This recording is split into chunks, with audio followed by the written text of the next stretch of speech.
যদি একবার আপনি প্রধানমন্ত্রীর কাছে যাওয়ার সুযোগ পাইতেন আর প্রধানমন্ত্রী যদি বলতো যা লাগবে কও দিমু, আপনি কি বলতেন?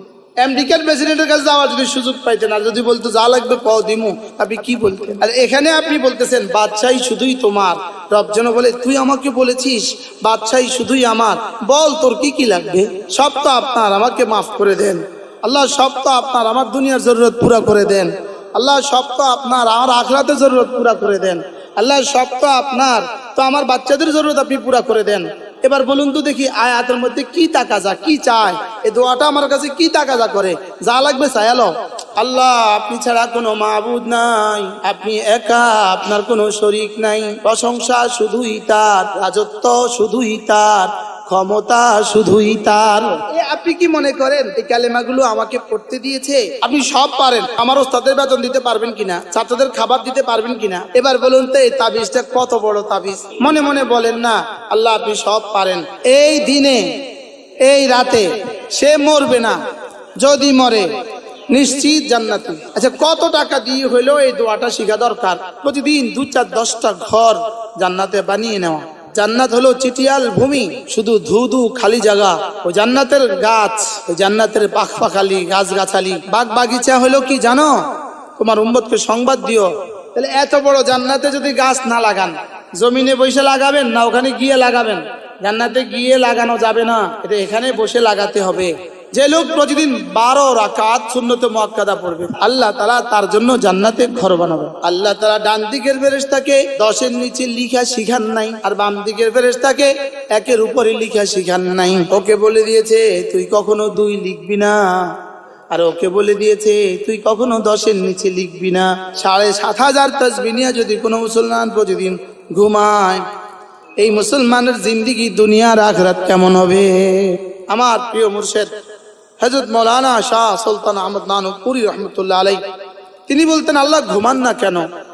তিনি বলতেন বান্দা জিকির করলে আল্লাহ জবাব দিবে, এজন্য আল্লাহ ঘুমান না। হুজুরের মতো করে বলতেন যে বান্দা জিকির করলে আল্লাহ কি দিবে? জবাব দিবে। তো ঘুমাইলে জবাব দিব কেমন? হ্যাঁ, এজন্য সূরা ইখলাস মাঝে মাঝে পড়া, প্রতিদিন 2-4-10টা ঘর জান্নাতে বানিয়ে নেওয়া। যদি ঢাকা শহরে 10টা ঘর থাকতো শুধু, এটা কি শহর থাকতো না ছাড়া বাড়ি থাকতো? ছাড়া বাড়ি থাকতো। জান্নাত তো হলো 10 দুনিয়া বরাবর জান্নাত। আল্লাহ নবী যেদিন মেরাজে হযরত ইব্রাহিম আলাইহিস সালামের সাথে সাক্ষাৎ হলো, হযরত ইব্রাহিম বললেন মুহাম্মদ আকরে উম্মাতাকা মিন্নি আসসালাম, আমার পক্ষ থেকে তোমার উম্মতকে সালাম বলো। আমরা সকলে বলেন ওয়া আলাইকা ওয়া আলাইহিমুস সালাম। বাহ, কার সালামের জবাব দিয়েছেন? ইব্রাহিম আলাইহিস সালামের জবাব। আর বললেন ওয়া আম্বিহুম, তাদেরকে একটা সংবাদ দিবা, আন্নাল জান্নাতা আযবাতাত তুরবা, জান্নাতের মাটি বড় মিষ্টি। তয়্যিবাতাত তুরবা, জান্নাতের মাটি বড় মিষ্টি। আযবাতাল মিয়াহ, পানি অনেক সুমিষ্টি পানি। মাটি বড় উর্বর, পানি অনেক মিষ্টি। ওয়া আন্নাল জান্নাতা কায়ান, আর জান্নাত হলো চিটিয়াল ভূমি, শুধু ধুধু খালি জায়গা। ওয়া আন্না গিরাসাহা, ও জান্নাতের গাছ, ওই জান্নাতের পাখপাখালি গাছগাছালি বাগ বাগিচা হলো কি জানো? তোমার উম্মতকে সংবাদ দিও, ওগুলো হলো সুবহানাল্লাহ আলহামদুলিল্লাহ ওয়া লা ইলাহা ইল্লাল্লাহু ওয়াল্লাহু আকবার। এগুলো হলো জান্নাতের গাছগাছালি। সুবহানাল্লাহ। তাহলে এত বড় জান্নাতে যদি গাছ না লাগান, জমিনে বসে লাগাবেন না ওখানে গিয়ে লাগাবেন? হ্যাঁ হ্যাঁ, বলে জান্নাতের গাছগাছালি কি? সুবহানাল্লাহ আলহামদুলিল্লাহ ওয়া লা ইলাহা ইল্লাল্লাহু ওয়াল্লাহু আকবার। এগুলো হলো জান্নাতের গাছ। এগুলো জান্নাতের কি? এবার জান্নাতের গাছ কি এখানে বসে লাগাবেন? জান্নাতে গিয়ে লাগাবেন? জান্নাতে গিয়ে লাগানো যাবে না, এটা এখানে বসে লাগাতে হবে। লাগাবেন কোথায়? আর গাছ পাবেন কোথায় গিয়া? আর যদি এখানে না লাগায় ওখানে গিয়ে আশা করেন কি হয়? তাইলে বোঝা গেছে জান্নাতের ঘর এখান থেকে বুনতে হবে, এখান থেকে বানাতে হবে। আরেক হাদিসে রাসূল বলেন সাল্লাল্লাহু তাআলা আলাইহি ওয়াসাল্লাম, যে লোক প্রতিদিন 12 রাকাত সুন্নত মুআক্কাদা পড়বে, কত রাকাত? আল্লাহ তাআলা তার জন্য জান্নাতে ঘর বানাবে। তাহলে ফজরে 2 রাকাত, জোহরে 6 রাকাত, মাগরিবে 2 রাকাত, এশায় 2 রাকাত, এই 12 রাকাত সুন্নত মুআক্কাদা যে প্রতিদিন পড়বে আল্লাহ তাআলা তার জন্য জান্নাতে ঘর বানাবে। সূরা ইখলাস 10 বার পড়লে কি করবে? আল্লাহ তাআলা জান্নাতে কি বানাবে? ঘর বানাবে। এরপরে রাসূল করিম সাল্লাল্লাহু তাআলা আলাইহি ওয়াসাল্লাম ইরশাদ করেন, কোন মানুষ যদি 5 ওয়াক্ত নামাজের পরে সুবহানাল্লাহ 10 বার, আলহামদুলিল্লাহ 10 বার, আল্লাহু আকবার পড়ে 10 বার, 3 10 হবে 30 বার, 5 নামাজে হবে 150 বার, মিজানে উঠবে 1500 বার। পুরস্কার দিবেন দাখালাল জান্নাহ, জান্নাতে চলে যাবে। 1 মিনিট 17 সেকেন্ড লাগছে। এবার বলেন, ফজরে 1 মিনিট, জোহরে, আসরে, মাগরিবে, এশায় 5 মিনিট, আচ্ছা আরো 17, আচ্ছা 10 মিনিট। 10 মিনিট জীবনও লাগবে না, কিয়ামত পর্যন্ত লাগবে না, জিবরিল পড়লেও লাগবে না। 7 মিনিট, একদিনে 7 মিনিট 1500 তাসবিহ। মুখে বললাম 150, উঠে গেল 1500। 1 মাসে 45,000, 1 বছরে 5,40,000, 20 বছরে 1,40,00,000। এবার বিগত জীবন যদি পড়তাম আমাদের কি কি লস হতো? আজ থেকে ছাড়বো না, মানে সবকটা বেশি শর্ট হয়ে গেছে না? এত ছোট্ট দিয়েও তো আমি নিয়মিত করি না, বলেন না বাস্তব না বাস্তব? 1440 মিনিটে একদিন, আর সেখান থেকে এগুলো তাসবিহ, তাহমিদ, তাকবীরের জন্য শুধু 1 মিনিট চাইলেন, তাও আবার 1500 দেওয়ার অফার দিলেন, তাও আবার জান্নাতে ঢুকে গেছে পুরস্কার ঘোষণা দিলেন। দাখালাল জান্নাহ মানে কি? করে ফেলেছে। সুবহানাল্লাহ বলুন। হাদিসে ইয়াদখুলুল জান্নাহ না দাখালাল জান্নাহ? শব্দ কি? আরে ঢুকে গেছে। সুবহানাল্লাহ। জান্নাতে কি ঢুকে গেছে। আর সময় নিচ্ছেন আমার কাছ থেকে 1 মিনিট 17 সেকেন্ড। আজ থেকে পড়বো তো নিয়ত পাক্কা মাশাআল্লাহ। এরপরে আল্লাহ নবী বলেন, কোন মানুষ যদি আবার পড়ে 5 ওয়াক্ত নামাজের পরে সুবহানাল্লাহ 33 বার, আলহামদুলিল্লাহ 33 বার, আল্লাহু আকবার 34 বার, এভাবে হবে 100 বার, 5 নামাজ হবে 500 বার, মিজানে উঠে যাবে 5000 বার।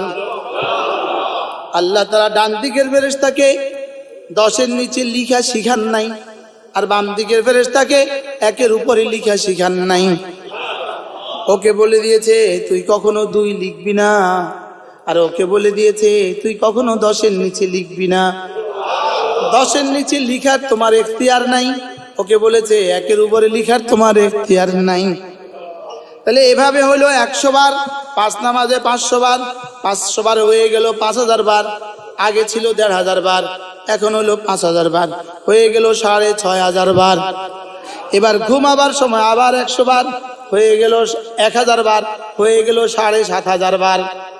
7500 তাসবিহ নিয়ে যদি কোনো মুসলমান প্রতিদিন ঘুমায়, এই মুসলমানের জিন্দেগি দুনিয়ার আখিরাত কেমন হবে? আপনি কি মনে করেছেন তাসবিহতে শুধু আখিরাত সুন্দর হয়, দুনিয়া সুন্দর হয় না? নিঃশ্বাস নাই আমাদের তাসবিহ কারণে নেয়। এবার বলেন 33 33 34 বলেন, এক নিঃশ্বাসে একবার বলেন, এক নিঃশ্বাসে। আচ্ছা যেমন ধরেন আমি জজ সাহেবের সামনে দাঁড়াইলাম, আসামি কাঠগোড়ায়, জজ সাহেব চেয়ারে বসা, আমি কাঠগোড়ায় দাঁড়ালাম। আপনারা বলেন তো, যাদের অভিজ্ঞতা আছে তাদের তো অভিজ্ঞতা আছে, যাদের অভিজ্ঞতা নাই আমার কাছ থেকে শুনলেন। এইভাবে দাঁড়াইতে হয়, এভাবে। কিভাবে? হুবহু এভাবে দাঁড়াইতে হয়। দাঁড়াইছেন যেমন জীবন তো অর্ধেক অসম্পূর্ণ। আপনি দাঁড়াচ্ছেন নেই, এই পাশে হ্যান্ডকাপ নিয়ে পুলিশ দাঁড়ানো থাকে, এই পাশে দাঁড়ানো থাকে। শুধু ইশারা দিলে, জজ শুধু ইশারা দিছে, জামিন নামঞ্জুর, নামঞ্জুর শব্দ বলার সঙ্গে সঙ্গে চিলের মতো দুটা পুলিশ এদিক থেকে আইসা হ্যান্ডকাপটা লাগাই দেবে। আচ্ছা এবার বলেন তো, এমনি যে দাঁড়াই রয়েছেন, মনের অবস্থাটা কি? এভাবে ঝুলে না, এভাবে এভাবে করে না, না সোজা দাঁড়া। এবার বলেন, আমি যখন নামাজে তখনও তো আমি রবের সামনে দাঁড়ানো, আমি যখন জিকিরে তখন আমি রবের সামনে বসা। আমি এখানে ঝুলবো কেন, হেলবো কেন, দুলবো কেন? চুপ করে স্ট্রেট দেখবো যে আমার রব আমাকে দেখছেন। বলেন তো রবের সামনে আবার নাচানাচি করে কেমনে? রবের সামনে আবার নাচানাচি করে কেমনে? মনে হয় বুঝেন না। ক্লাস টিচারের সামনে নাচানাচি করে সবক দেয়, হ্যাঁ, জজের সামনে নাচানাচি করে কি করে? এবার রবের সামনে নাচানাচি করে জিকির করে নাকি? আওয়াজ হবে হালকা, শরীর হবে স্থির। সুবহানাল্লাহ বলেন। শরীর হবে কি? স্থির। আওয়াজ হবে হালকা। হৃদয়ে সব ভালোবাসা উজাড় করে দিয়ে এগুলো যদি মাঝে মাঝে উম্মতকে মনে করিয়ে না দেওয়া হয় তো আমারই ছুটে যাবে। বাস্তব না বাস্তব?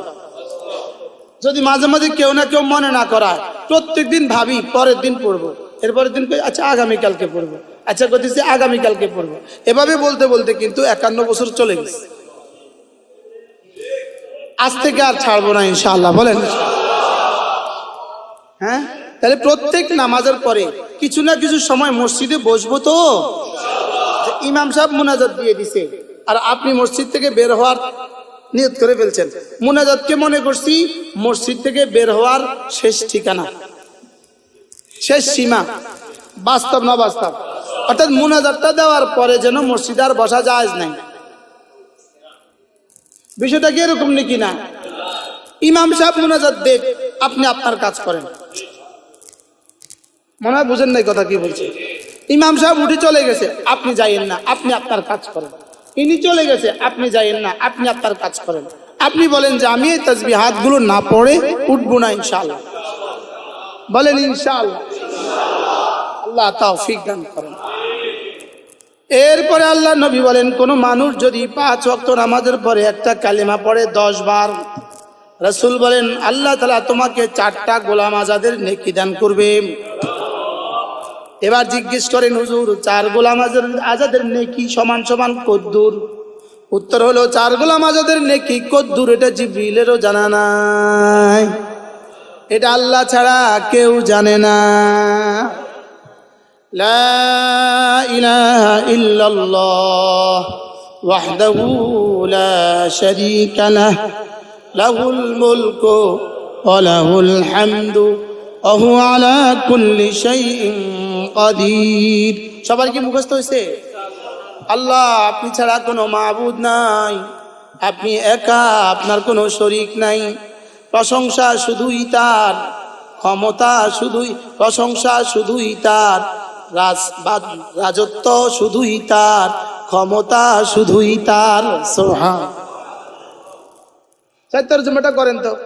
আল্লাহ ছাড়া কোনো মাবুদ নাই, তিনি একা, তার কোনো শরীক নাই, প্রশংসা শুধুই তার, বাদশাহী শুধুই তার, ক্ষমতা শুধুই তার। আচ্ছা এটা যদি এভাবে দিল থেকে এই শব্দগুলোকে ভেবে ভেবে পড়ে তো রব তার সাথে কি আচরণ করবে? ওলামা ইকরাম ছাড়া বাকিরা একটু বলেন। লা ইলাহা ইল্লাল্লাহ ওয়াহদাহু লা শারীকা লাহু লাহুল মুলকু ওয়া লাহুল হামদু ওয়া হুয়া আলা কুল্লি শাইইন কাদির। আল্লাহ ছাড়া কোনো মাবুদ নাই, তিনি একা, তার কোনো শরীক নাই, বাদশাহী শুধুই তার, প্রশংসা শুধুই তার, ক্ষমতা শুধুই তার। আপনি কি মনে করেন এই কালেমাগুলো আমাকে পড়তে দিয়েছে শুধুই 4টা গোলাম আজাদের নেকি দেওয়ার জন্য?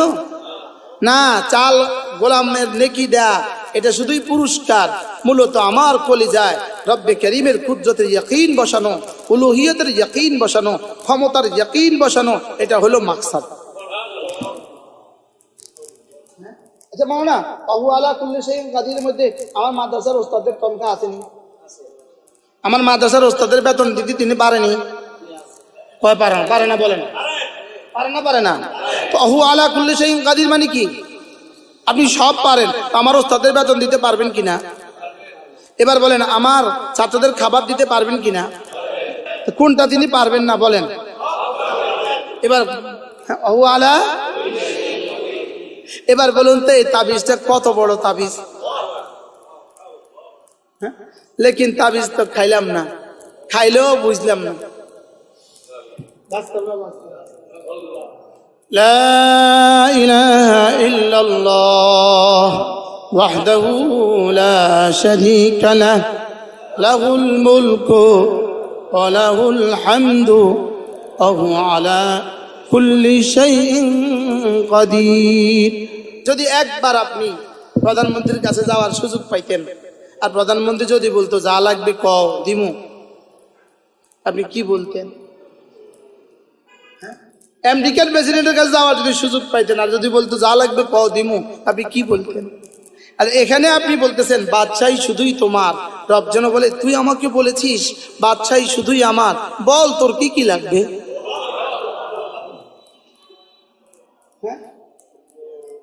বলা উচিত আল্লাহ সব তো আপনার, আমাকে হেদায়েত দিয়ে দেন। সব তো আপনার, আমাকে মাফ করে দেন। আল্লাহ সব তো আপনার, আমার দুনিয়ার জরুরত পুরা করে দেন। আল্লাহ সব তো আপনার, আমার আখিরাতের জরুরত পুরা করে দেন। আল্লাহ সব তো আপনার, তো আমার বাচ্চাদের জরুরত আপনি পুরা করে দেন। এবার বলুন তো দেখি আয়াতের মধ্যে কি তাকাজা, কি চায়? এই দোয়াটা আমার কাছে কি তাকাজা করে? যা লাগবে চাইলো, যা লাগবে কি করো, লেকিন আমরা চাই না। আমরা যে বুঝি না, এটাও বুঝি না। বাস্তব না বাস্তব?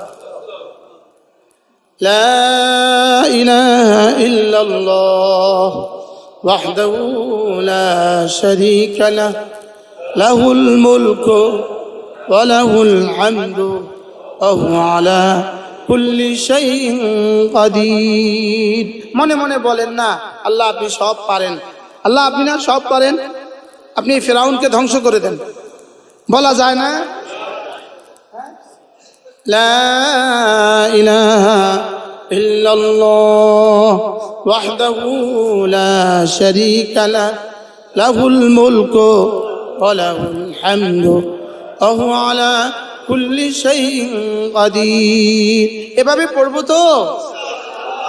আমাদের হাজী জহির সাহেব কই? মুফতি সাহেব জহির সাহেব কই? জহির সাহেব মানে বাইরে। নাজম ভাই কই?